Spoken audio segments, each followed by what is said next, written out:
A 7-year-old black girl steps into a corporate skyscraper alone looking for a job interview. By the end of the day, she shakes the foundation of a billion-dollar firm, uncovers a long-buried wrong, and pushes its CEO to confront a truth he's run from for 18 years. Where are you watching from, and what time is it for you? Because what comes next doesn't just break the rules, it rewrites them. It was just past 8 on a Monday morning when Isabella Bailey stood in front of the towering glass facade of Orion Holdings, her backpack slightly slipping off one shoulder, a worn folder clutched tightly to her chest. The building, nearly 50 floors tall, reflected the morning light like a mirror, and the sidewalk buzzed with people who moved with polished confidence, dressed in tailored suits and leather shoes that clicked with purpose. No one stopped to look at the little girl standing at the base of the corporate skyscraper. She was small, barely 4 feet tall, wearing a navy blue dress that hung straight over her knees and a white cardigan that looked freshly ironed. Her hair was pulled into 2 tight puffs on either side of her head, and she looked up at the spinning glass doors with a calm that did not match her age. She reached into the side pocket of her backpack, pulled out a slightly cracked plastic pencil case filled with markers, and held it carefully under her arm like it was just as important as the folder she carried. The folder contained her mother's resume certificates and presentation notes, all of which had been carefully packed the night before, long after her mother had begun coughing too hard to finish speaking. Isabella had watched her mother prop herself up in bed, scribbling last-minute adjustments with trembling hands until the medicine finally put her to sleep. Now, Isabella inhaled once, whispered softly to herself, "You can do this," and stepped forward toward the entrance. No one expected her. That was the point. Inside the lobby, the air smelled of marble polish and expensive perfume. Floor-to-ceiling windows spilled sunlight across the gray and silver color scheme, and people passed in every direction, checking watches, adjusting ties, greeting each other with half smiles and hurried nods. Isabella, with her bright red sneakers and childhood still clinging to her voice, stood out immediately. But she didn't hesitate. She made her way to the long reception desk, placed both hands on the edge, and rose up on her toes to see over it. The receptionist, a woman in her 40s with sleek blonde hair and a name tag that read Melinda, looked up from her screen and blinked in confusion. "Hi, Isabella," said her voice clear, not too loud, and not afraid. "I have a 9 o'clock appointment with Mr. Jared Holmes." Melinda blinked again, then leaned slightly forward as if to make sure she heard correctly. "I'm sorry, did you say you have an appointment?" "Yes," Isabella said, lowering her arms to bring the folder up to the desk. "It's for my mom. Her name is Helen Bailey. She was scheduled to interview for the project manager position today, but she can't come. She's in the hospital, so I'm here instead." There was a beat of silence that hung in the air just long enough to feel uncomfortable. Melinda's eyebrows pulled together, and she tilted her head with a mixture of concern and disbelief. "Sweetheart, did you come here alone?" "Yes, ma'am. I took the train. It wasn't hard. Mom showed me last week where the stop is. We practiced it twice." The woman looked up, scanning the floor for anyone nearby, possibly searching for a prank or a social experiment with hidden cameras. When she saw no one, she leaned in again, voice quieter. "Where exactly are you coming from?" "From Harlem," Isabella said matter-of-factly. "I live with my mom. Just us." Melinda's expression shifted slightly, almost imperceptibly, but Isabella noticed. She noticed everything. The tightening around the eyes, the careful shift in tone that adults use when they are trying to sound nice, but don't believe you belong where you are. "And what's in the folder?" Melinda asked, now professionally guarded. Isabella lifted the folder and opened it, revealing a neatly stacked set of papers, charts, and printed credentials with colorful post-it notes peeking out from the edges. "This is my mom's resume. She stayed up last night working on the presentation even when she was sick. She was really excited about this job." There was another pause. A taller man standing behind Melinda leaned over slightly and whispered something to her. She shook her head with confusion and gestured toward Isabella. The man walked away. Melinda sighed and stood up, smoothing her blazer. "Sweetheart, I'm going to have to speak to someone about this." "Okay, this isn't how interviews work." "I know," Isabella said, and this time her voice did waver, "but she really needs this job, and I thought if I explained, maybe someone would understand." At that moment, a man in a tailored gray suit rounded the corner from the hallway behind the reception. He stopped mid-stride when he saw the unusual sight of a child at the desk. Tall and composed with salt and pepper hair and a jaw set in confidence, Jared Holmes had built Orion Holdings into one of the city's most respected consulting firms. He was not known for being warm, he was not known for being spontaneous, but he was known to notice everything that didn't fit. "Melinda," he said, his voice calm but firm. "What's going on here?" Melinda straightened quickly. "Mr. Holmes, this young girl says she has an interview. She's here on behalf of her mother, Helen Bailey. She claims her mother is in the hospital." Jared looked at Isabella. His eyes were a sharp, intelligent blue, and his expression unreadable. He said nothing for a moment. Then he spoke directly to her. "What's your name, Isabella Bailey?" She said without flinching. "And you said your mother is where in the hospital? She had trouble breathing last night. They said it's serious, but she'll be okay. She told me this job was really important, so I came. I have her documents here." She lifted the folder again. Jared took 2 steps forward and gently placed a hand on the cover without taking it. "You came here alone." "Yes. Mom gave me money for the train, and I brought my snacks. I'm not supposed to talk to strangers, but I figured this might be an exception." That made him pause. A half-smile tugged at the corner of his mouth, quickly repressed. He looked at the markers under her arm and the childish pencil case. "Are those for your mother's presentation?" "No," Isabella said. "Those are mine. I like to draw while I wait. I brought a picture I made of her working at her desk. It helps me feel brave." Melinda shot him a look that said very clearly, "Should I call someone?" Jared exhaled through his nose slowly. Then he looked at his watch. "I have reviewed over 7,000 resumes in my life," he said, directing his attention to Isabella, "and I've conducted thousands of interviews. But I've never been approached like this." He turned to Melinda. "Clear my 9 o'clock. Reschedule the vendor call. Send a message to legal that I'll be late for the compliance review." Melinda blinked. "Sir, have someone escort Isabella to the executive elevators. She's coming up with me." The little girl stood still for a moment, not sure if she'd heard him correctly. "You mean—" "I can go upstairs to the big offices, you can," Jared said, "and bring your drawings." Melinda opened her mouth, closed it again, then picked up the phone. Jared extended a hand, and Isabella placed her small one in his without hesitation. As they turned toward the elevator, she looked up at him. "My mom says I'm not allowed to drink coffee, but I do know how to make it if you want some." Jared didn't laugh often, but the corners of his mouth lifted again, this time without hesitation. "I think we'll start with water," he said. As the elevator doors closed behind them, the silence in the lobby felt deeper than before. The world had shifted just a little, and no one quite knew why. The elevator ride to the top floor of Orion Holdings was quiet, but it wasn't an uncomfortable silence. Isabella stood beside Jared Holmes, her small hand still loosely resting in his. She didn't fidget, didn't look nervous, didn't fill the air with unnecessary chatter the way some children might. Instead, she looked up at the panel of floor numbers with casual focus, occasionally glancing at her reflection in the mirrored walls, as if checking that her cardigan was still straight. Jared noticed the way she held her folder tight against her chest, while also balancing a bright red pencil case under her arm. She had insisted on carrying both, even when he offered to help. That detail lingered with him more than he expected. There was something deeply deliberate about her presence, earnest, but not staged childlike, yet grounded in something far older than her years. For reasons he couldn't articulate, Jared found himself hoping she would speak first, not because he had nothing to say, but because he wasn't sure what the right thing to say was. When the doors opened onto the executive floor, Isabella followed him down a wide hallway, lined with floor-to-ceiling windows and framed company awards. Her eyes scanned everything, and she asked no questions. Jared held the glass door open to a small corner conference room with warm lighting and a clean table just large enough for quiet meetings. He gestured toward one of the leather chairs. "You can sit here. I'll take a quick look through your mother's documents while you get settled."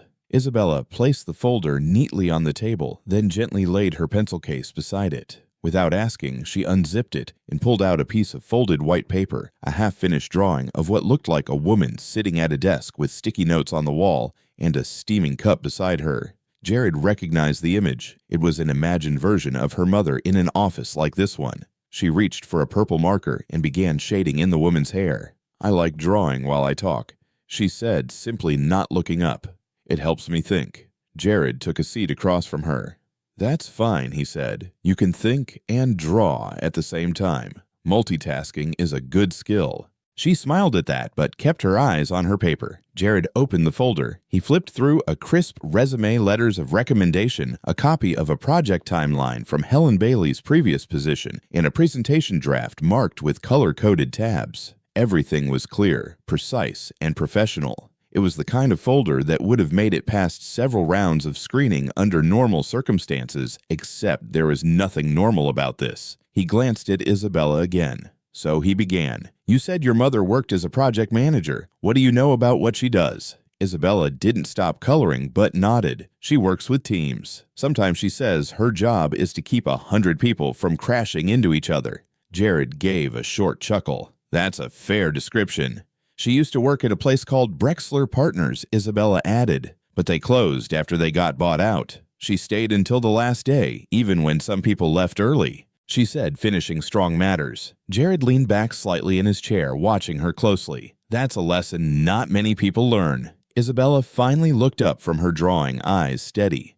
"My mom says you can't expect respect if you don't show up for the hard parts." Jared didn't reply immediately. He studied her expression, so calm, so certain, and for a brief moment he saw someone else in her face, someone from years ago. He blinked and returned to the papers. "She sounds like a woman who takes her work seriously." "She does," Isabella said, "even when she's tired, even when people don't give her a chance because they see she's a mom first." Jared's brow furrowed. "Has she told you that?" "Not in those words, but I hear the things she doesn't say too."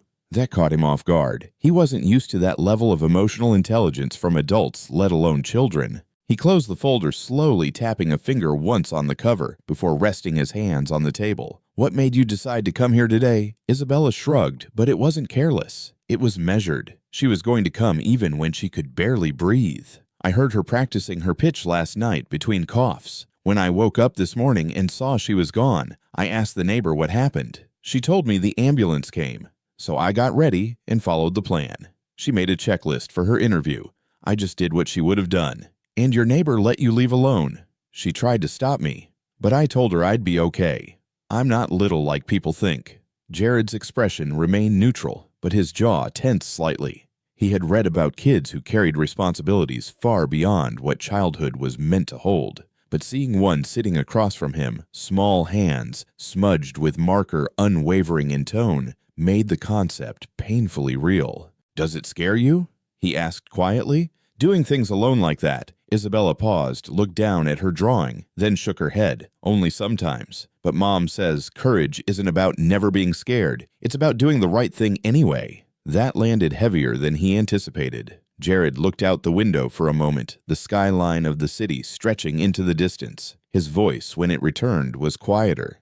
"Do you know why I took you upstairs?" Isabella shook her head. "Because I've been in this business for over 20 years, and I've seen all kinds of people try to get jobs here. Some are slick, some are desperate, some are brilliant, but none of them ever showed up with a folder, a box of markers, and the kind of nerve it takes to walk in here with no backup." She smiled again modestly, not smug. "Well, I also brought snacks. That broke something loose." Jared let out a low laugh. Not forced, not polite. A real laugh, the kind he couldn't remember having at the office. Isabella reached into her backpack and pulled out a crumpled sandwich wrapped in wax paper. "I made a peanut butter one. I also brought extra napkins. Mom says grown-ups always forget napkins." Jared glanced at the clock. His 9 o'clock had come and gone. The world hadn't ended. The building hadn't burned down. For the first time in years, a moment of genuine calm had taken root in his workday, and it came from a child coloring a picture at his conference table. "Isabella," he said,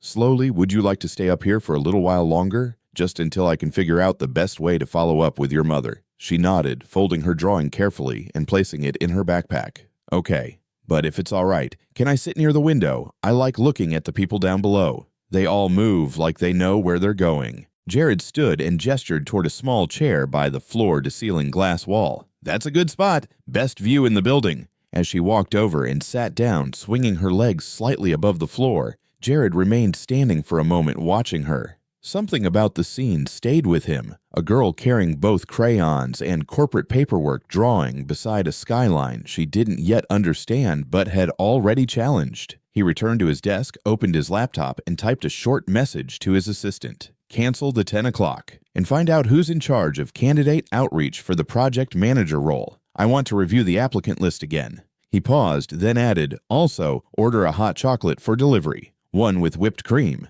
Then he hit send. Jared Holmes didn't usually leave the building during work hours unless it was for something scheduled and high-level board meetings, speaking engagements, rare investor dinners. But as he stepped into the back seat of the company car with Isabella seated beside him, he didn't question what he was doing. The little girl sat quietly, her backpack in her lap, her fingers curled around the zipper pull like it was an anchor. She hadn't said much since he'd offered to take her to the hospital. He'd only asked once if she wanted to go, and she nodded, not quickly or dramatically, just with quiet certainty. The kind of answer people give when they've already thought it through on their own. Now, as the driver pulled out into traffic, Jared glanced at her sideways, unsure if speaking would help or interrupt something he didn't fully understand. The car moved through the city's late morning flow, weaving between buses and office vans. Outside the tinted windows, New York moved as it always did, fast, sharp, indifferent. But inside the car, everything slowed. Jared noticed Isabella's eyes darting between landmarks as they drove, her gaze trained on hospital signs, familiar crosswalks, the faded red bricks of buildings that had nothing in common with the sterile glass and steel of Orion Holdings. It was clear she'd been this way before. She sat with the posture of someone who knew the route, not someone being introduced to it. As they approached the entrance to St. James Medical Center, she spoke for the first time in nearly 10 minutes. "Turn at the ambulance bay. The main lobby's always full after 10. Jared gave a small nod to the driver, who adjusted course without a word. They pulled up near a side entrance where a row of worn benches sat under a canopy and a security guard stood checking visitor passes. Jared stepped out first and walked around to open her door. Isabella climbed down with her backpack slung over one shoulder, steady on her feet. She led him past the guard, holding up a visitor badge that had clearly been reused before it still bore the faint outline of an older sticker beneath today's date. Jared showed his ID and was waved through, but not before the guard gave Isabella a long look, then glanced at Jared with subtle hesitation. It was the kind of look that asked a question without saying anything aloud. Inside the hospital smelled of antiseptic and old tile. The overhead lights buzzed faintly and voices echoed through the halls. A nurse at the front desk looked up as they approached. Isabella stepped forward first, lifting her chin slightly. "We're here to see Helen Bailey. She came in last night. Pneumonia, I think." "Room number?" The nurse clicked through a computer screen, her expression unreadable. "Relation?" she asked without looking. "I'm her daughter," Isabella replied. And Jared was about to answer when the nurse turned her head slightly, finally giving them a full glance. Her gaze paused on Isabella for half a second too long. Then she looked at Jared, assessed his tailored suit, his wedding bandless hand, and the fact that he was clearly not part of the neighborhood. Her tone didn't change, but her phrasing did. "So, this is Helen Bailey. They said she might not make it to that interview today," the nurse said almost offhandedly. "Figures." Jared felt something tighten just under his ribs. He recognized the tone casual dismissal masked as indifference. He'd heard it used before. He just hadn't been on the receiving end. Isabella, however, didn't react. She simply took the room number, thanked the nurse, and started walking. Jared followed. They moved down 2 long corridors, turned left near the vending machines, and stopped outside room 212. The door was cracked open. Inside, a woman lay propped up in a hospital bed, an oxygen line clipped beneath her nose. Her skin looked pale beneath her warm undertone, and her eyes were rimmed with exhaustion. But she was awake, and when she saw who was standing just outside the room, her whole body tensed. Isabella Helen's voice was raspy and weak, but sharp. "What are you doing here? I thought you were with Miss Elaine." Isabella stepped into the room, her voice small but composed. "Miss Elaine called the ambulance. She said you couldn't breathe. I packed your folder and went to Orion Holdings like we practiced. I remembered everything. I told them about your certification and your project history. Mr. Holmes is the CEO. Helen's eyes moved from her daughter to the tall man now standing in the doorway, and her expression shifted from disbelief to something much closer to alarm. She struggled to sit up straighter in the bed. "Oh my God, Mr. Holmes, I didn't know I didn't mean for her to show up there alone. I was supposed to. She did just fine," Jared said, stepping inside the room now. His voice was calm, respectful, and quiet. "She presented your folder, spoke with clarity, and held her own better than most adults I interview. I just wanted to make sure you were all right." Helen looked back at her daughter, her face a mixture of embarrassment, fatigue, and something else, fear maybe, or guilt. Isabella, we talked about this. You were supposed to call. I told you if something went wrong. You said this interview mattered. Isabella replied not defensively, but with quiet urgency. You stayed up late even when you couldn't stop coughing. You printed everything out. You circled the page numbers. I knew what you wanted even if you were too sick to say it this morning. Helen let out a breath and sank back into her pillow. Her fingers twitched over the blanket like she didn't know whether to reach out or hold back. Jared remained still, letting the moment settle. He could feel it in the air, the tension between mother and daughter, the weight of unspoken sacrifices, the kind of pressure that built slowly and lived in the space between bills and bedtime stories. It was the kind of moment he'd never had to live through, but he could feel its truth pressing against the silence. Finally, Helen spoke again. Mr. Holmes, I apologize. This wasn't supposed to involve you like this. I didn't want my daughter showing up to a place of business unsupervised. Jared shook his head, once his voice steady. She wasn't disruptive. She was respectful and determined. Frankly, I was impressed. Helen looked at him, then really looked as if seeing beyond the polished title and tailored clothes. Her voice softened, tinged with wariness. That may be, but I've spent too long trying to prove I'm not a burden. I don't want a job out of pity. You wouldn't be the first candidate I've offered a second meeting to, Jared replied, then hesitated, choosing his words. But it's rare I meet someone through their daughter and still walk away with an accurate understanding of their work ethic. There was the faintest flicker of something like humor in Helen's eyes, or maybe it was just disbelief. Isabella stepped closer to her mother's bed. She reached for her mother's hand and held it gently. I didn't want you to miss a chance again. You always say chances don't come back once they pass. Helen turned to her daughter and closed her eyes for a moment. When she opened them again, her expression was softer. I know, baby. I just didn't want you carrying more than you already do. The room fell quiet again, but this time it wasn't heavy. It was full of things understood, of things not needing to be said. Jared looked at both of them, then spoke with quiet resolve. When you're well enough, Helen, I'd like you to come in for an official interview. I think you deserve it. And not because of your daughter, but because of everything in that folder. Helen looked away for a moment, then back at him. Give me until Monday. If I can breathe without a machine by then, I'll be there. Take the time you need. We'll make it work. As he turned to leave, Isabella followed her hand, waving lightly at her mother, who watched them go with tired, grateful eyes. Out in the hallway, Jared walked a few steps in silence before glancing down at the little girl beside him. You did something big today, he said. Isabella looked up. Did I do it wrong? No, Jared said. You did it better than most adults I know. For the first time since the meeting began, she let herself smile fully. A real, unguarded 7-year-old smile. Jared didn't say anything more. He didn't need to. Something had already shifted, and not just in him. Before they left the hospital, Jared knelt beside Isabella in the hallway, lowering himself to her eye level, his tone firm but kind. If your mom's okay with it, he said, I'd like you to come work with us at Orion this week. Not just as a guest, but as our honorary junior associate. You'd have a real desk, real supplies, and your own badge. It's not just pretend it's a position of trust. Isabella blinked, stunned, then looked to her mother standing nearby. Helen gave a slow, measured nod, one arm folded across her chest, the other resting lightly on the doorframe. Only if she promises to stay focused and do her schoolwork first, she said. Jared extended his hand, and Isabella, with a seriousness rarely seen in someone so small, shook it firmly. 9 o'clock tomorrow, he added with a grin, and come dressed like someone who belongs.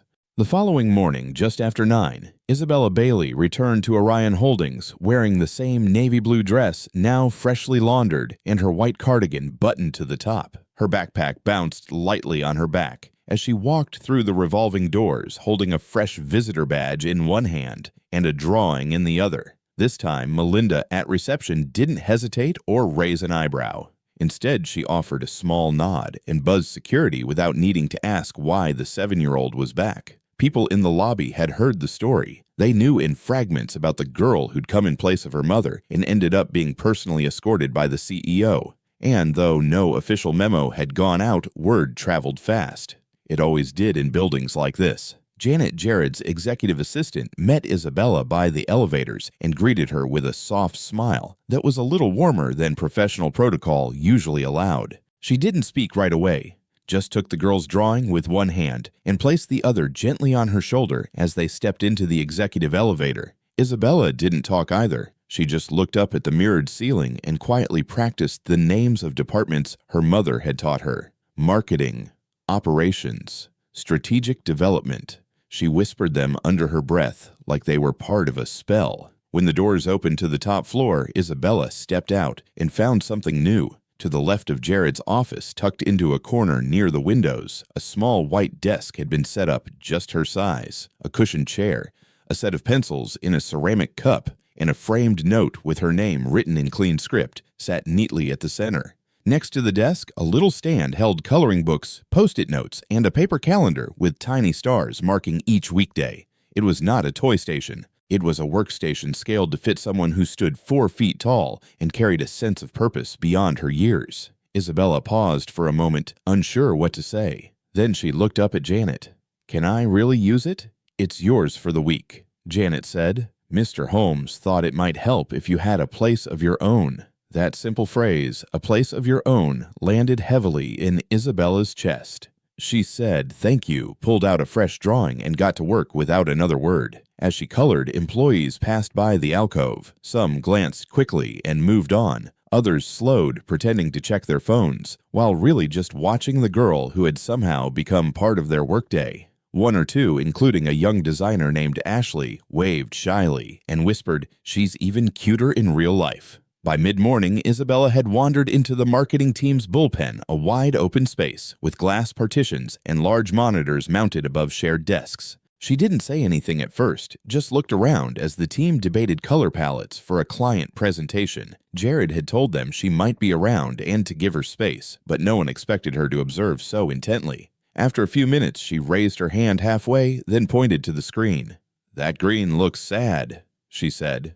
The room paused. Nick Conrad, a mid-level manager in his 40s with a reputation for dry wit and strong opinions, turned in his chair. "Sad, huh? You think we should go with neon instead?" "No," Isabella replied seriously. "Just something that doesn't make people feel like they forgot their umbrella." Someone in the room snorted a laugh. Ashley leaned over and opened the color wheel on her screen. "What about this one, Bella Too Much?" Isabella tilted her head, squinted, then nodded. "That one looks like hope." Nick rolled his eyes, but his mouth twitched slightly, betraying a smile he didn't fully suppress. The team ended up tweaking the presentation to include Isabella's suggestion, not because they were humoring her, but because somehow it worked. Later that day, on her way back from lunch with Janet, Isabella passed by Nick's office and dropped off a folded paper on his desk. It was a sketch of him sitting at his computer surrounded by floating question marks and a coffee cup labeled "Don't talk to me yet." At the bottom in child's handwriting it read, "Mr. Nick, serious outside, soft inside." When he found it, he didn't say anything, but he taped it to his corkboard beside a spreadsheet he hadn't updated in weeks. That evening, he ordered new markers for the design team. No one mentioned it. Not everyone was charmed. Grace Whitman, head of HR, had been watching the situation unfold from a distance with growing concern. She had worked at Orion Holdings for over 20 years and believed deeply in structure consistency and the unwritten rules of professional decorum. Children did not belong in corporate spaces, no matter how articulate or adorable they might be. To her, this was a distraction, an unpredictable variable in an environment built on predictability. She sent a memo to Jared's office that afternoon. Subject: facilities and printer usage. Note: please consider relocating the color printer near the executive alcove. We've noticed increased non-work related usage. Also, please advise on protocol for unregistered visitors in workspaces. Jared read the message at the end of the day, closed it without responding, and left the office with a copy of Isabella's latest drawing folded into the inside pocket of his briefcase. The next morning, someone had written on the whiteboard in the break room, "Hope Green approved by Bella." By the end of the week, the office felt different. Not drastically, not loudly, but enough. People said good morning more often. They laughed a little sooner. They paused to notice things they usually rush past. And at the center of it all was a small desk, a child's voice, and a sense that maybe professionalism didn't have to mean pretending not to feel. On Friday morning, long before most of the building filled with the usual hum of keyboards and coffee orders, Jared Holmes sat alone in his office. The sky outside was still gray, the kind of gray that felt quiet rather than cold, and on his desk lay a thick manila folder with a pale yellow sticky note that read simply, "Helen Bailey Full Dossier." He hadn't requested it formally, but Janet knew him well enough by now. After 4 days of seeing Isabella bring light to corners of the office that had long been dimmed by routine, after 4 days of hearing her voice and seeing her impact on people far beyond her size, Jared could no longer keep Helen Bailey as a mystery file in HR. He needed to know who this woman truly was, not just through her daughter's eyes, but on paper, in facts, in a history that couldn't be dismissed by charm alone. He opened the folder slowly, careful not to bend the edges. The first page was a standard resume, clear, precise, no embellishments. Helen Bailey held an MBA from Rutgers, completed on scholarship while working full-time. Her employment history spanned over 15 years, most recently as a senior coordinator at Brexler Partners, a mid-size firm that folded 2 years ago. There were project summaries, budget forecasts. She'd authored team evaluations with performance metrics that showed steady leadership and consistent delivery under pressure. Jared flipped each page slowly. There were no gaps, no missing pieces, nothing that gave him pause in terms of qualifications. If anything, it annoyed him how overqualified she was for the original posting. The next section, however, was what caught his attention. A printed email thread from a past interview at a different firm. The original message was polite. "Thank you for your time. We were impressed with your experience." But the follow-up message, forwarded unintentionally, it seemed told a different story. A hiring manager had written to a colleague, "She's sharp, but I worry she won't be able to commit if her kid gets sick again. We need someone who can prioritize the job." Jared stared at that line, not because it was surprising, but because it was familiar. It mirrored too closely things he had heard whispered in rooms where hiring decisions were made. The same coded language, the same dismissal of motherhood as a liability. He stood and walked to the window, hands in his pockets, trying to steady the churn in his chest. He had always thought of his company as meritocratic, results-driven, fair. But if this kind of thing had slipped through in other firms, could he be sure it hadn't happened here? Worse, had he been part of it? Had decisions under his leadership been shaped by the same tired assumptions? Later that day, Helen arrived. Her gait was slower than usual, still recovering, but her eyes were steady. Jared met her in a small meeting room, not the executive office, not a corner room with glass walls, but somewhere quiet, modest, without pageantry. "Thanks for coming in," he said, motioning for her to sit. Helen adjusted her blazer slightly as she sat. "I wasn't sure if this was a follow-up or a formality." Jared offered a small smile. "Let's call it a conversation." There was a pause, a careful kind of silence. He opened the folder and tapped it once. "I've read everything. You're more than qualified. Honestly, you could have walked into a senior manager role if the title hadn't scared off some HR assistant filtering resumes." Helen exhaled, but her expression didn't change. "Being qualified has never been my problem." Jared nodded slowly. "No, I imagine it hasn't." She leaned forward. "You want to know what it's like sitting in a chair being asked very politely how flexible you are as a single parent, how reliable your childcare arrangements are. If you would leave a meeting to pick up a sick kid, you smile and answer. You pretend like those aren't warnings, but they are." Jared didn't interrupt. Her voice wasn't bitter. It was balanced, practiced, almost too practiced. Helen continued, "And when you get the rejection email, it's never about your experience. It's always about fit, about timing, culture, chemistry, the kind of words that look neutral on paper but feel like you've just been erased. Again."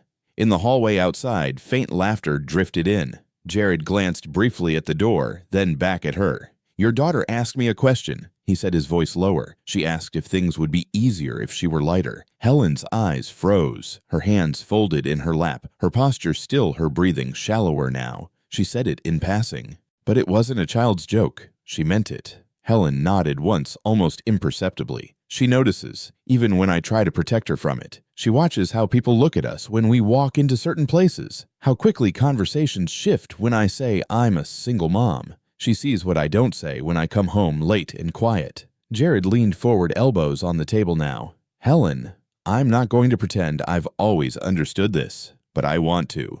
And more importantly, I want this place to be better than that." Helen looked at him, finally letting her shoulders ease slightly. Then, don't just hire me. Change the questions. Change who gets to ask them. Because it's not just me. There are dozens of women who never even make it to the interview because someone decided their life outside of work was too complicated. Jared didn't respond right away. He just sat with it. The weight of the truth. The quiet indictment. The unvarnished facts. And when he did speak, it wasn't a promise or a slogan. It was just, okay. That night, Isabella watched her mother prepare dinner. She was quieter than usual, focused on drawing a woman standing in front of tall buildings, holding a planner in one hand and a child's hand in the other. She didn't explain it. But when she looked up, she asked softly, "Do you think Mr. Holmes believes you now?" Helen stirred the pot slowly, then turned, leaned down, and brushed a hand through her daughter's curls. He's learning, and that's a start. The following Monday, the Orion Holdings Executive Board gathered in the 11th floor conference room, a glass-walled space with a panoramic view of the skyline and a reputation for decisions that rarely got reversed. Jared Holmes stood at the head of the table, not with his usual stack of quarterly reports or expansion charts, but with a simple proposal folder labeled Family Balance Initiative. No dramatic fonts, no buzzwords, just a name and a vision. He didn't open with numbers. He opened with people. "I want to talk about talent we keep overlooking," he said, his voice measured but deliberate, "about the candidates who never make it past the first screen. The ones we lose not because they're unqualified, but because we assume they're unavailable. Parents, caregivers, mostly women of color." A few eyebrows lifted, a few heads tilted slightly. Grace Whitman, seated 3 chairs down on the right, didn't move. She kept her eyes on the printed agenda fingers laced together on the table, her face calm but unreadable. Jared continued, "We spend millions recruiting top talent and millions more replacing the ones we burn out. What if we invested a fraction of that into supporting people before they leave? What if we made flexibility part of our culture, not a rare exception?" He clicked a remote, and the screen behind him lit up, not with charts, but with quotes from anonymous exit interviews. Sentences like, "I loved my job, but I couldn't be both a mom and a manager here." Or, "There was never a way to talk about family without it sounding like an excuse." Some people in the room shifted in their chairs. A few nodded silently. Grace remained still. The Family Balance Initiative, Jared explained, will start with 3 pilot teams. Each will implement flexible hours, part-time return options, after parental leave, and remote-first meetings for caregivers. We'll also review our job descriptions and internal training for coded language and unconscious bias. We'll track productivity retention and morale. Someone down the table, Scott, head of finance, cleared his throat. "That's a lot of change, Jared. Operationally, it's not trivial. You're talking about reworking expectations across departments." "You sure this won't affect delivery metrics?" "I'm sure it will," Jared replied, his tone even. "In the right direction." Another voice, Marina from Strategy, asked, "And who's leading the implementation?" "Helen Bailey will be overseeing coordination. She's starting this Thursday." There was a beat. Small. Subtle. Enough for people to glance sideways, then return their faces to neutral. Grace finally spoke. "Helen Bailey." The applicant whose daughter showed up here unannounced. Jared turned toward her, expression unchanged. The same applicant with an MBA, 15 years of experience, and a performance record better than most senior managers we've onboarded in the last 5 years. Grace offered a cool smile. "Of course. I just hope we're not setting a precedent where HR protocols get overridden by charm." Jared didn't take the bait. "We're setting a precedent where we pay attention to results." Helen's already drafted the initiative's onboarding strategy. It's strong. It's ready. The meeting wrapped with no formal objections, but Jared could read the room. He knew resistance when he saw it. It never wore protest signs in places like this. It came in nods too slow, in tasks delayed by days without explanation, in memos that questioned definitions instead of intent. The following afternoon, Isabella returned to her little desk beside the window. She had started writing notes to people. Simple ones drawn on yellow sticky paper. "Your glasses make you look extra smart today." Or, "I liked your voice in the meeting. It was like a nice soup." Staff would find them posted on laptops under mugs taped to computer monitors. It became a thing. A strange, beautiful little thing no one wanted to admit they looked forward to. Until Grace issued a policy reminder, All internal communication should remain professional and work-related. Janet brought the message straight to Jared. She's not addressing Isabella directly. Janet said her voice even, but it's clearly meant for her. Jared didn't say anything for a moment. Then he stood, walked to the break room, and found one of Isabella's notes still taped to the coffee machine. It read, "Don't drink too much coffee. You're already strong." He took a picture of it. Then he pulled the note, gently smoothed the corners, and folded it into his wallet. That evening, an email went out from Grace to a smaller internal list. The subject line was risk management and external perception. The body of the message included phrases like, "We should be mindful not to turn policy into personality. The presence of a child in a corporate space, regardless of intent, blurs boundaries. Advocacy is important, but so is structure." No names were mentioned, but everyone knew. Nick Conrad sat at his desk rereading the email. He hadn't been a fan of the changes at first.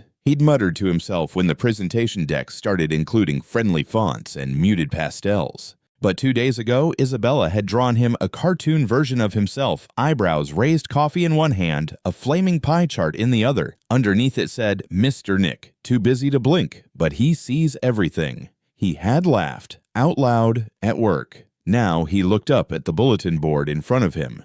The drawing was still there, and something in him, quiet and unfamiliar, told him the kid saw more than numbers. The next morning, Jared entered the building earlier than usual. He walked past security, past the empty lobby, up to the 47th floor. In the elevator, he didn't rehearse his words. He didn't need to. Change, he realized, was not just a decision, it was a posture. You didn't declare it, you demonstrated it. At 9, he stood in the weekly team huddle. Most of the staff had gathered. He looked around, paused, then said plainly, "This isn't a campaign. This is a correction." He continued, "Some of you are wondering if the Family Balance Initiative is temporary, if it's a feel-good phase. Let me be clear, it's not. This isn't about being trendy. It's about being just. And if fairness makes anyone uncomfortable, then I suggest asking why." No one clapped. No one needed to. The message landed. That afternoon, Isabella left another note, this time on Grace Whitman's desk. No cartoon, no joke. Just a message written in clean block letters. Sometimes rules keep people out who should be let in. That's all I wanted to say. It started with a headline, small, tucked halfway down a mid-tier news blog written in the kind of cautious, insinuating tone that made it seem objective while dripping with speculation. An unusual addition: CEO Jared Holmes and the mystery child at Orion Holdings. The article didn't accuse, it implied. It offered no claims, only questions. Questions crafted to sound concerned, but calculated to cast doubt. Who is the child seen regularly on the 47th floor? What is the nature of the relationship between Miss Helen Bailey, recently hired, and the CEO? Has Orion's new family first policy gone too far? By mid-morning, the link had been shared across private Slack threads, whispered in hallways, forwarded with emojis that could be interpreted a dozen ways. No official response came from Jared, not yet. But people noticed he didn't leave his office. Janet closed his calendar for the rest of the day without being asked. Helen read the article on her phone while sitting in the break room, the light too bright overhead, her coffee untouched. She didn't need anyone to explain the tone. She had seen that kind of press before. Always vague, always plausible deniability. It wasn't what was written that hurt. It was what was left open to interpretation. That night, Isabella sat quietly at the kitchen table, coloring half-heartedly, her usual chatter absent. Helen glanced up from the stove. "You're quiet," she said gently. Isabella didn't look up. "Some girls at school said I live at a fancy place now. They said the boss man's trying to make me his new daughter." Helen dropped the spoon she was holding. It clattered against the pot. She turned off the burner and knelt beside her daughter. "Listen to me. None of what they say changes who you are. Okay, I just wanted to help." Isabella whispered, "I thought maybe if I helped, you'd get the job. And you did. But now I think I messed it up." Helen pulled her close, hugging her so tightly the little girl's shoulders shook. "You didn't mess anything up, baby. You're the only reason anything good even happened." Later that night, Jared received an envelope hand-delivered to his apartment. Inside was a folded piece of lined notebook paper. In the neat, blocky handwriting of a 7-year-old, it read, "Dear Mr. Holmes, I think I should not come anymore. I don't want people to think bad things about you. I'm sorry if I made trouble. Please still help Mommy. Love, Isabella." He sat down slowly, the note resting in his open hand. He didn't move for a long time. Didn't call anyone, just stared at the words until they blurred. The next morning, Helen arrived at his office before her shift. She didn't knock. Janet had already let her in. Jared looked up, eyes red-rimmed but composed. "You got the letter?" she asked. He nodded. "Yes." Helen closed the door behind her and remained standing. Her voice was calm but cold. "Is this what you wanted, public sympathy? A little girl to make your company look softer?" His head jerked back slightly. "What, I've seen this before," she said, stepping closer. "A white man in power gives a woman of color a shot, makes it look like generosity. But the minute things get complicated, we become liabilities. Something to distance from. Quietly, elegantly." Jared stood now, his palms flat on the desk. "That's not what this is. You know that." Helen's eyes didn't waver. "Do I? Because right now, my daughter is crying at home thinking she ruined your image." He swallowed hard. "I'm not hiding. I'm not issuing a press statement. I'm not calling NPR. I'm here, talking to you, because you and Isabella deserve more than optics. You deserve the truth. And the truth is, I made a choice to stand beside both of you. That hasn't changed." Silence hung between them, the kind that wasn't empty, but full of the space between wounds. After a moment, Helen sat down. Her voice softened, but didn't lose its edge. "I've spent a lifetime learning when to leave before I get blamed, before I get used, before I get erased." Jared leaned forward. "Then let this be the place you don't have to." Outside the glass walls, employees passed by with phones and coffees, their worlds still spinning. But inside the office, time moved differently. Not slower, just more honestly. By Friday, a second article appeared. Less speculative, more aggressive. It named Helen, referenced her as a single mother from Harlem, and questioned the rapidity of her promotion. Jared still didn't respond, but quietly, internally, he met with the board, with HR, with legal. Not to shut anything down, but to establish the truth, to protect what had been built without turning it into a spectacle. In her apartment, Helen pulled out an old scrapbook. Pages of school certificates, internship letters, faded resumes. She flipped through them like proof that she had always been enough, even when the world said otherwise. Isabella peeked over her shoulder. "Are you going to quit?" Helen looked at her daughter for a long time, then shook her head. "Not this time." At the same moment, Jared received another envelope, this time from Isabella's school. Inside was a hand-drawn picture. It showed 3 figures, a tall man, a woman with a clipboard, and a small girl holding both their hands. Underneath it said, "Teamwork." He put it on his desk, didn't frame it, didn't file it. He just left it there where he could see it, where it could remind him what he was really trying to protect. That night, long after the office lights dimmed and the city outside slipped into a softer kind of noise, Jared sat alone in his apartment. The drawing from Isabella still sat on his desk, its crayon lines bold and imperfect in the way only truth ever was. He didn't touch it. He just stared at it, then passed it into nothing in particular. There had been noise all week, whispers, opinions, analysis, from people who didn't know a single person involved. But now it was quiet. And in that quiet, something inside him stirred. Not anger, not fear, grief. Not the kind that comes all at once, but the kind that creeps in, slow and honest, when you realize you've seen this before. When a little girl writes that she'll disappear so you won't be hurt, and all you can see is the echo of a woman who once said she felt like a burden, that's when he knew. This wasn't just about Helen and Isabella. It was about Caroline, about everything he didn't face then. Jared stood, walked to a cabinet he hadn't opened in years, and pulled out a small black case. Inside it, a single USB drive labeled in Caroline's handwriting. He paused, then exhaled slowly and plugged it into his laptop. The screen flickered, then opened to a single folder, Caroline_2011. Inside were documents, her resume, recommendation letters, old project proposals, and a folder labeled Return Request. He clicked it. Inside, he found her request to return to Orion after maternity leave. It had been respectful, clear, and detailed. She'd asked for part-time status initially, with a transition to full-time within 3 months. Attached was an internal memo response. Concerns noted regarding applicants' current emotional fragility and potential lack of sustained output in high-pressure contexts. Recommend extended leave or external redirection. Jared leaned back. The memo wasn't signed, but he recognized the formatting. It had come from HR, probably Grace Whitman's predecessor, possibly Grace herself. He couldn't remember who chaired the review at the time. But he knew one thing. No one had fought it. No one, not even him. He opened a second document, a draft email from Caroline to him.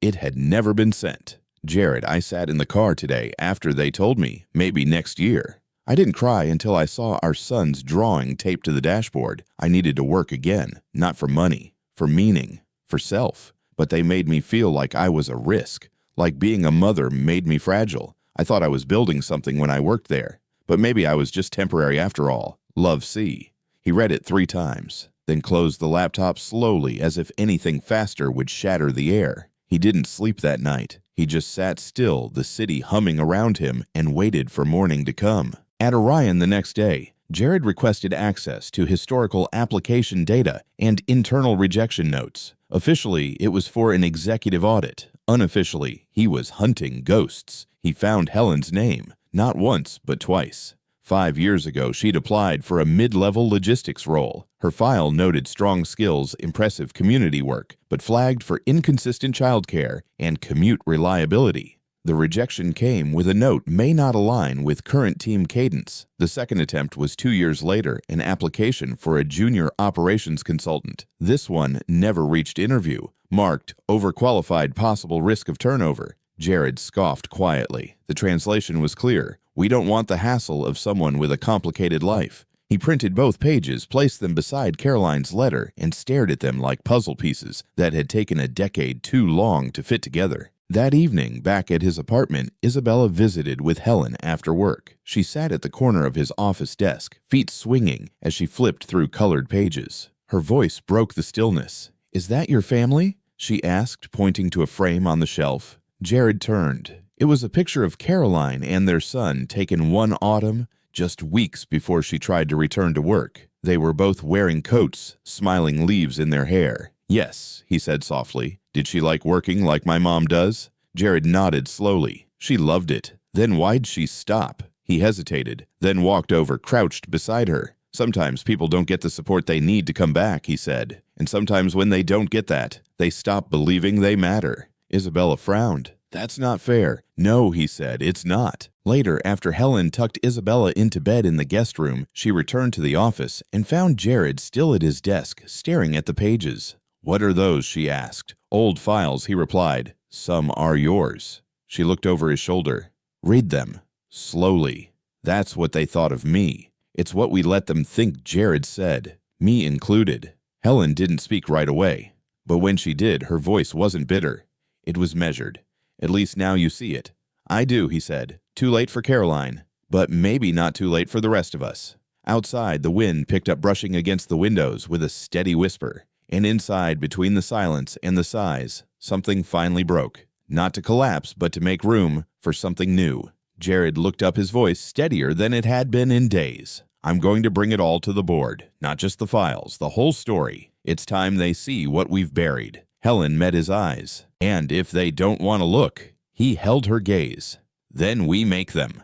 The following Thursday, an emergency meeting was called on the 48th floor of Orion Holdings. No memo had explained its agenda, but every senior executive was expected to attend, and not just in name. Jared had sent the summons himself. Janet stood by the doors with a quiet nod as each person filed in. The room was unusually still, the usual low murmurs of small talk replaced by a collective anticipation, sharp, silent, and slightly uneasy. Jared stood at the head of the long table, not in a suit, but in a charcoal sweater, and slack sleeves rolled. His posture was measured calm, but there was nothing casual about him. On the screen behind him was a single word: transparency. "I won't waste your time," he began, voice clear and slow. "This company has made great strides outwardly. We have awards, we have recognition, we have policies that look good on paper. But I'm here today because looking good isn't good enough anymore." He clicked and the screen changed. A scanned document appeared, the internal rejection memo from Caroline Holmes' return application in 2011. Below it, another Helen Bailey's file from 5 years ago. "We said no to qualified women, not because they couldn't do the work, but because they were mothers, because they had unpredictable commutes or children who might get sick." Several executives shifted in their seats. A few glanced at each other. No one spoke. Jared continued, his tone steady. "We told ourselves it was about consistency, culture, fit professional standards. What we really meant was that motherhood was messy, and we didn't want to deal with it. We never said it out loud, but we didn't have to." The system said it for us." He paused. "And in Caroline's case, we said it to someone who never got another chance." A ripple of discomfort moved through the room. Someone cleared their throat. Another reached for a pen just to have something to hold. Jared clicked again. Grace Whitman's internal email flashed on screen. "This single mother experiment will cost us more than money. Optics don't make operations run." A hush fell. Then came the quiet inhale of shared awareness. Some had read it before. In threads, others saw it for the first time now. Jared didn't add commentary. He didn't need to. He let the words do their work. Grace, seated midway down the table, remained still, jaw tight. She didn't object. She didn't explain. She simply stared ahead, eyes unfocused. Then from the other side of the room, Nick Conrad, director of operations, leaned forward, elbows on the table. "I remember when we laughed at that badge around Isabella's neck," he said. "Called it a PR stunt. Some of us even thought it was irresponsible bringing a kid into this building. But I watched that little girl change how my team talked to each other. I watched them start asking different questions. And for the first time in years, we had energy in the room that wasn't fear-driven." He turned toward Jared. "I was one of the doubters. But I was wrong. This wasn't a stunt. It was a correction." Jared nodded slightly. "Thank you, Nick." He paused, then eyes scanning the room before he continued. "Some of you have asked privately why I allowed Isabella to come back. Why I gave her a desk, a badge, a title. The truth is, she earned it. She wasn't a novelty. She was the only one brave enough to walk through our doors and speak plainly. I saw a potential in her not just as a child, but as a reminder of what this place could be if we listened better." Then he looked toward the back of the room where Helen stood quietly beside the wall. She stepped forward, not rushed, not dramatic, just present. Her eyes scanned the room slowly before she spoke. "When I came here, I wasn't expecting fairness. I just needed a chance. And I got it not because of policy, but because a 7-year-old girl broke the pattern long enough for someone to notice me." Her voice didn't shake. "I'm not asking for special treatment. I'm asking not to be dismissed before I begin. Being a mother doesn't make me a risk. It makes me a resource." Someone at the far end of the table nodded quietly. No applause, just agreement. Still and serious. Janet stepped forward next, placing a single sheet of paper in front of Jared. He opened the folder and revealed a note in colored pencil written in blocky, imperfect letters. Isabella asked if she could share something. Janet said gently. Jared looked out across the room. "She's not here to speak for her mother. She's here because she's part of what we've become." He cleared his throat and read, "My mom doesn't make people tired. She makes things better. I saw it when she stayed up late. I saw it when she helped me even when she was tired. I saw it when she smiled at people at work who didn't smile back. She helps. She should be here." Silence followed, not heavy but full. No one reached for their phone. No one left. Something had shifted, not just in policy, in perception. Jared closed the folder. If this company wants to move forward, it starts here, not with PR, with truth, with acknowledging where we've failed and who we've failed, and deciding that it stops now. One by one, eyes met across the room. Real conversation didn't start immediately. But the atmosphere had changed, not cleansed, not cured, but cracked open enough for something more honest to grow. Outside the glass walls, the city kept moving. But inside that room, for the first time in a long time, so did something else: accountability. The morning after the boardroom meeting, the sky over the city looked a little clearer, not dramatically so, not cinematic, just subtly more open, like something had shifted even in the light. At Orion Holdings, there were no press releases, no self-congratulatory banners, and no corporate spin. But the silence felt different, less avoidant, more awake. In Jared Holmes's office, the air was still, but not heavy. Helen stood by the window, watching the early traffic braid through the streets below. She didn't speak until Jared returned with 2 mugs of coffee. He handed one to her without a word. She accepted it with a quiet nod. He waited a moment, then finally spoke. "We did something yesterday," he said. She glanced over, brow arched. "You mean you lit a match in a room full of paper?"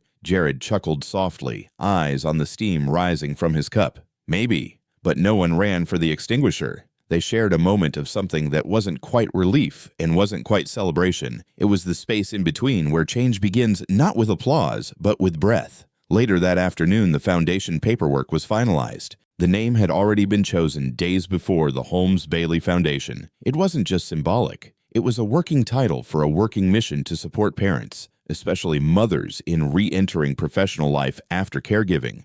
The board would include a diverse mix of voices, not only corporate but community-based. It would provide funding, mentorship, and visibility. Jared didn't want a monument. He wanted a mechanism. He offered Helen the executive director role without preamble. She didn't ask why, she asked how and when. They spent the next 2 hours outlining a vision that was both ambitious and grounded. Helen's voice carried assurance not from training, but from lived clarity. She didn't sound rehearsed, she sounded real. They didn't plan the foundation overnight. In truth, Jared had been sketching it for years, quietly, cautiously, but never had the right moment to act. Isabella and what she represented gave him the push he needed. Helen knew what the obstacles looked like because she had run into every one of them. Within the first 90 days, Helen led the foundation through 2 full program launches and secured partnerships with 5 regional companies. She developed a referral pipeline for underrepresented caregivers, redesigned orientation policies, and implemented flexible work models that gained recognition from 3 national media outlets. The boardroom that once doubted her now sought her counsel. Jared watched her work with a mixture of admiration and quiet awe. Her leadership was not loud, but it was unmistakably transformative. Elsewhere, changes began to ripple, quiet but firm. Janet, Jared's longtime assistant, stepped into a new role, head of internal data transparency. She had a knack for patterns and an intolerance for double standards. She requested her own team. Jared gave it to her without hesitation. Nick Conrad volunteered to pilot the Family Balance Initiative across 3 departments. His email to Jared read simply, "If we're serious, it has to start with us. I'll go first." He hung Isabella's drawing in his new break room. And as for Isabella, she returned to Orion the following Monday in a green corduroy jumper and a serious expression. Melinda at reception had already printed a new badge for her junior associate inspiration department. No one laughed. They nodded, smiled, let her through. That afternoon, she was invited to speak briefly at the soft launch of the foundation. Helen crouched beside her before she went up, tucking a loose curl behind her ear. "Just be you," she whispered. Isabella walked to the small podium with both hands wrapped around her note card. She cleared her throat once. "When I came here, people didn't know who I was," she said, voice small but steady. "They thought I was lost. But I wasn't. I was just early." There was a pause. Then the sound of someone exhaling through their nose, one of those rare, involuntary chuckles that means someone's heart has softened. "My mom told me that doing the right thing doesn't always look big. Sometimes it just looks like not quitting. I think more people should have help doing the right thing. So that's why this place is here." When she stepped back, there was no loud cheer. But there was something better. Every eye stayed on her until she sat down. No phones, no side conversations, just presence. Afterward, Jared sat alone at his desk, watching a late sun catch the corners of the tall buildings around him. The drawing Isabella had left behind, another one sat under his paperweight. This time, she'd drawn the company, the foundation, and a stick figure woman in a cape standing at the door. The caption read, "Mom helps. Now she gets to fly." He didn't frame it. He didn't need to. But he smiled, not because the battle was won, but because it had finally been named. She wasn't a novelty. She wasn't a symbol. Isabella reminded him of the kind of honesty he once feared and now welcomed. In her, he saw the spirit of Caroline, the same spark, the same quiet defiance. And in Helen, he saw what Caroline might have become had the door ever opened for her. It wasn't just a second chance for them. It was in some quiet way a second chance for him too. Real change, he thought, doesn't look like thunder. It looks like small hands pressing open a door that should have never been locked in the first place. And for the first time in a very long time, Jared Holmes leaned back in his chair, not to escape the weight of what came next, but to carry it with purpose. Grace Whitman, once the gatekeeper of the old guard, submitted her resignation 1 week later. No speech, no apology. Jared reassigned her as a consultant on unconscious bias, training an act of consequence, not punishment. In her silence, there was no resistance, just reckoning. As he leaned back, his eyes drifted toward the photo of Caroline on the far shelf. There was a quiet reverence in the way he regarded it now, no longer as a wound, but as a reminder. He could see her spirit echoed in Helen's fierce grace, in Isabella's wit and defiant sincerity. They didn't just remind him of Caroline. They extended her, reclaimed what had once been denied. In helping Helen lead, and in inviting Isabella's voice, he had not rewritten the past, but he had begun to heal it. If you've stayed with us through this long and emotional story, thank you. Truly, your presence means more than you know. Stories like this one, filled with resilience, quiet transformations, and second chances, only matter when someone listens. And you did. Wherever you are in the world, whatever language your heart speaks, we're grateful you've chosen to spend this time here with us. We hope this story stirred something in you, maybe a memory, maybe a tear, maybe a little more empathy for someone walking a harder road. If it touched you, if you felt something shift even a little, we invite you to like, to subscribe, and to share this journey. That simple act helps keep emotional stories like these alive and helps us create more heartwarming videos that speak not just to the mind but to the soul. And we'd love to know, where are you watching from? What part of your life did this story echo? The comments are open, and so is the space for your voice. We'll be back soon with another chapter, another story of forgiveness twists we don't see coming, and the quiet power of love. Until then, take care, and thank you again for being here. Join us to share meaningful stories by hitting the like and subscribe buttons. Don't forget to turn on the notification bell to start your day with profound lessons and heartfelt empathy.